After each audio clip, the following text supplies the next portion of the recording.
The marble floors of Sterling Financial Tower gleamed under the afternoon sunlight, streaming through floor-to-ceiling windows as 34-year-old Marcus Rivera pushed his cleaning cart through the executive lobby. His navy blue uniform was clean and pressed, and he moved with the quiet efficiency of someone who took pride in maintaining the pristine environment where some of the city's most powerful business leaders conducted their daily affairs. Marcus had been working as a janitor at Sterling Financial for 2 years, ever since his construction company went bankrupt during the economic downturn. As a single father to 6-year-old Isabella, he had swallowed his pride and taken whatever steady work he could find that offered health insurance and reliable hours. The job allowed him to be home when Isabella returned from school, and that mattered more than the significant reduction in his income. From the executive floor above, 36-year-old Catherine Sterling watched the lobby through the glass railings as she concluded a particularly difficult board meeting. As CEO of Sterling Financial, an investment firm worth over $2 billion, Catherine commanded respect in boardrooms across the country.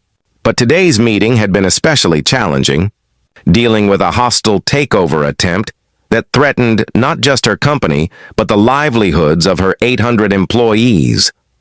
Catherine's attention was drawn to movement in the lobby below, where she noticed a little girl sitting alone on one of the leather benches. The child appeared to be about 7 years old, with blonde hair in neat braids, and she was clearly distressed about something. Catherine recognized her immediately as Emma Blackwood, daughter of Jonathan Blackwood, one of her major clients who was scheduled for a meeting that afternoon. What Catherine couldn't see from her vantage point was that Emma was in the middle of a panic attack. The little girl had been brought to the office by her nanny, who was currently in the restroom, leaving Emma alone with her anxiety about her parents' recent divorce and the upheaval in her young life. Her breathing was rapid and shallow, and tears were streaming down her face as she struggled with emotions too big for her small frame to contain. Marcus noticed Emma's distress immediately as he worked nearby. Having raised Isabella through her own difficult moments, he recognized the signs of a child in crisis. Without hesitation, he parked his cleaning cart and approached the bench where Emma sat. "Hey there," Marcus said gently, crouching down to Emma's eye level. "Are you okay, sweetheart?" Emma looked up at this kind stranger with tear-filled eyes, but was too overwhelmed to speak. Her breathing was becoming more erratic, and Marcus realized she was having what appeared to be a panic attack. Drawing on his experience with Isabella's occasional anxiety episodes, Marcus reached into his cleaning cart and pulled out a small bottle of bubble solution he kept there for moments when his daughter visited him at work. "You know what I do when I'm feeling scared or upset?" Marcus said softly, opening the bubble solution. "I make magic bubbles. Would you like to see?" Emma watched through her tears as Marcus dipped the bubble wand and began creating a stream of iridescent bubbles that floated gently through the air around them. The simple beauty of the bubbles began to capture her attention, providing a focal point that helped slow her panicked breathing. "These aren't just any bubbles," Marcus explained in a calm, soothing voice. "These are special bubbles that carry worries away. When you blow on them, they take your scared feelings and float them up to the clouds where they disappear." Emma's breathing began to slow as she watched the bubbles drift upward. Marcus continued creating them while speaking in a gentle, reassuring tone about how the bubbles worked their magic. "Would you like to try blowing some bubbles?" Marcus asked, offering Emma the wand. Emma nodded and took the bubble wand with trembling hands. As she began to blow bubbles, Marcus encouraged her to breathe deeply and slowly, using the rhythm of bubble making to help regulate her breathing pattern. "That's perfect," Marcus said encouragingly. "See how the bubbles need slow, gentle breaths to form properly? Just like that. In and out, nice and easy." From the executive floor, Catherine watched this interaction with growing amazement. She had been preparing to send security to check on the child, but now she saw that the situation was being handled with more care and expertise than any corporate protocol could provide. Catherine recognized the signs of a panic attack, having experienced them herself during the stressful early years of building her company. She watched as the janitor used bubbles and gentle conversation to calm Emma's distress, displaying a level of emotional intelligence and child psychology that impressed her more than any business presentation she had seen that day. "My daughter Isabella is about your age," Marcus was saying to Emma as they blew bubbles together. "She sometimes gets worried about things too. But you know what I tell her? Big feelings are normal and it's okay to have them. The important thing is to breathe through them and remember that someone cares about you." "My mommy and daddy are getting divorced," Emma whispered, her first word since the panic attack began. "That sounds really scary and confusing," Marcus replied with genuine empathy. "Divorce is a big change and it's okay to feel worried about it. But you know what doesn't change?" "What?" Emma asked quietly. "How much your mommy and daddy love you.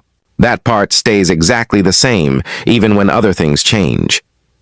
As Emma's breathing returned to normal and her tears stopped flowing, Marcus continued to create bubbles while engaging her in gentle conversation about her interests and favorite activities. By the time her nanny returned from the restroom, Emma was smiling and trying to catch bubbles in her hands. "Emma, there you are," the nanny said with relief. "I was so worried when I couldn't find you." "I was making magic bubbles with my friend," Emma explained, looking at Marcus with genuine affection. "He helped my scared feelings go away." Marcus stood up and addressed the nanny professionally. "She was having a difficult moment, but she's doing much better now. She's a very brave little girl." From her position above, Catherine had watched the entire interaction unfold.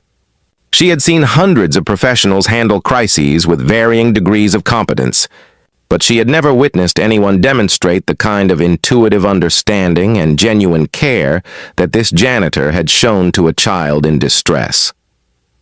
Later that afternoon, after Emma's father had concluded his business meeting, Catherine found herself seeking out Marcus during his shift. She located him in the building's maintenance area, where he was organizing cleaning supplies with the same attention to detail he brought to everything else.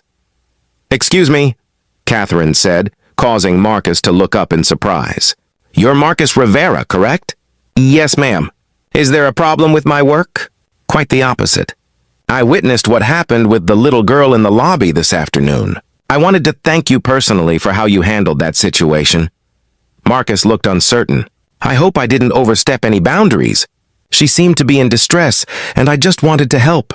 "You did exactly the right thing," Catherine assured him. "What you demonstrated wasn't just kindness, it was professional-level crisis intervention. Where did you learn those techniques?" "I'm a single father," Marcus explained simply. "My daughter Isabella has anxiety sometimes, and I've learned what helps. I also used to manage construction crews, so I've dealt with people in stressful situations before." Catherine processed this information with growing interest. "Marcus, I'd like to ask you about your background.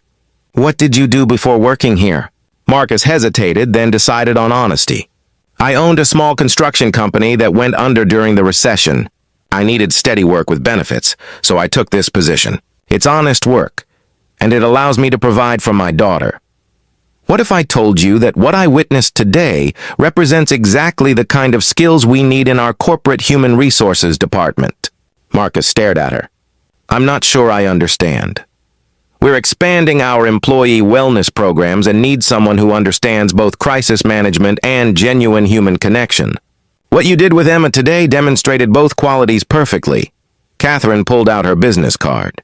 "I'd like to offer you a position as our employee wellness coordinator. It would involve developing support programs for our staff, handling workplace crises, and ensuring that our employees feel valued and heard." Marcus looked at the business card in amazement. "Ms. Sterling, I appreciate the offer, but I don't have formal qualifications for that kind of position." "You have something better than formal qualifications," Catherine replied. "You have real-world experience, genuine empathy, and the ability to remain calm under pressure. Those can't be taught in business school." 3 months later, Marcus sat in his new office on the 15th floor of Sterling Financial Tower, reviewing proposals for the company's expanded employee assistance programs. The salary increase had allowed him to move Isabella to a better school district, and his new schedule gave him even more flexibility to be present for the important moments in her life. More significantly, Marcus had discovered that his natural ability to connect with people and help them through difficult moments was not just a personal trait, but a valuable professional skill. His programs had already helped several employees navigate personal crises, workplace conflicts, and family challenges.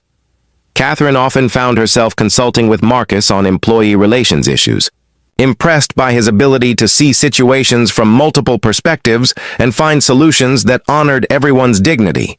His background as a single father and small business owner gave him insights into the challenges that many employees faced outside of work. Isabella had become a regular visitor to the office after school, and her friendship with Emma Blackwood had blossomed into a genuine bond between two little girls who understood that families come in many different forms. Emma's parents, despite their divorce, had both expressed gratitude for Marcus's intervention during their daughter's crisis. The bubbles that had started as a simple tool for calming a distressed child had become a symbol of the unexpected ways that kindness can transform lives. Marcus kept a bottle of bubble solution in his desk drawer, not as a cleaning supply, but as a reminder that sometimes the most powerful interventions are also the simplest ones. The marble floors of Sterling Financial Tower still gleamed under Marcus's care, but now he maintained them as an employee rather than a janitor, proving that value isn't determined by job titles, but by the willingness to see others' needs and respond with competence and compassion. Catherine had learned that the best hiring decisions often come from observing how people handle unexpected situations, rather than reviewing their credentials. Marcus had shown her that true leadership isn't about commanding from above, but about kneeling down to meet people where they are and helping them find their way to stability. Their story became a reminder that the most important qualifications for working with people in crisis aren't found on resume but in the everyday moments, when we choose to help rather than look away, and that sometimes the most valuable employees are discovered not through recruiting but through simply paying attention to the kindness that already exists around us. If this story reminded you that the most important skills in life often come from experience rather than education, and that kindness is always the right response to someone in crisis, please give it a like and share it with someone who might need encouragement about the value of their life experience. Subscribe for more stories about how helping others often opens doors to opportunities we never expected. And please comment below about a time when someone helped you or your child through a difficult moment, or when your ability to help others led to unexpected recognition. Your story might inspire someone else to reach out with compassion today.